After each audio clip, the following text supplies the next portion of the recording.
Types पे आ जाते हैं, Types कितने डिफरेंट टाइप के ये होते हैं? देखिए अनीमिया तो एक हो गया, हीमोग्लोबिन कम है। तो एक्चुअली देखा जाए तो अब मैं आसानी से समझाने, देखिए अपनी फैक्ट्री जो किचन होती है ब्लड बनाने की, उसमें बोन मैरो होता है।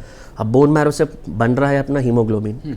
अब हीमोग्लोबिन कम है अपने पास, तो हीमोग्लोबिन कम होने के दो कारण हो सकते हैं। एक है कि जल्दी मर रहा है, या पकवान ठीक से नहीं हो रहा है, मतलब कम ठीक है, समझ गया। समझ और गए। व्यूअर्स भी जाहिर तौर पर इस एग्जांपल से समझिए। तो अब ऐसा है कि पकवान में कोई जल्दी खा रहा है बोल के खत्म हो जा रहा है प्लेट में से खाना, नहीं तो किचन में से आ नहीं रहा है खाना, तो ऐसा समझिए आप। तो होता क्या है, तो हम इसको प्रोडक्शन प्रॉब्लम बोलते हैं, नहीं तो डिस्ट्रक्शन प्रॉब्लम बोलते हैं, मतलब जो किल हो रहा है।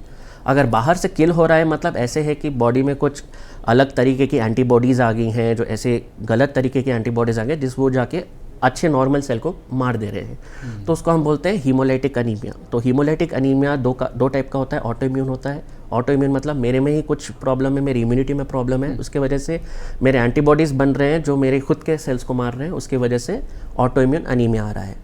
दूसरा कारण ये हो सकता है कि कोई जेनेटिक प्रॉब्लम है जिसकी वजह से वो सेल जल्दी टूट जा रहा है, खुद से कमज़ोर है सेल, खुद से ही टूट जा रहा है, वो जेनेटिक कारण की वजह से है, तो वो जेनेटिक हीमोलाइटिक एनीमिया हो गया। तो हीमोलाइटिक का मतलब है कि जल्दी टूट रहा है सेल, ठीक है। तो वो आ सकता है बाहर के एंटीबॉडीज से जो गलत बन गए हैं, या नहीं तो जेनेटिक रीज़न की वजह से सेल ठीक से नहीं हो और वो जल्दी टूट जा रहा है।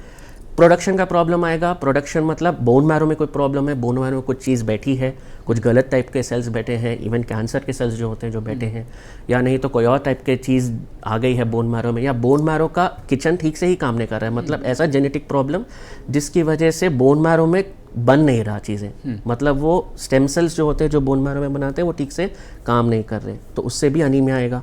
तो ये सब पूरे कारण है जिसकी वजह से अनीमिया आ सकते हैं। तो आसानी से समझने आप ये याद रखिए कि प्रोडक्शन कम हो जा रहा है, या डिस्ट्रक्शन ज़्यादा हो जा रहा है, तो इस्तेमाल ज़्यादा हो रहा है, टूट रहे हैं जल्दी, या नहीं तो प्रोडक्शन किचन से ही प्रॉब्लम है। तो ये हम समझते हैं, दोनों टेस्ट करके हम समझने की कोशिश करते हैं। और इनमें से अगर एक चीज़ भी सही वर्क करे तो बेटर है। तो जितना जल्दी हमें पता चले कि अनीमिया किस रीज़न से, उतना जल्दी हम ट्रीट कर सकते हैं, क्योंकि जिस तरीके से जेनेटिक अनीमिया को ट्रीट करते हैं वो अलग होगा, जिस तरीके से आयरन डेफिशिएंसी हो या दूसरा विटामिन डेफिशिएंसी हो, जैसे B12 बोलते हैं, जैसे विटामिन B12 बोलते हैं, या फोलिक एसिड डेफिशिएंसी बोलते हैं, ये सब डेफिशिएंसी का अनीमिया डिफरेंट तरीका का ट्रीटमेंट होता है उनका।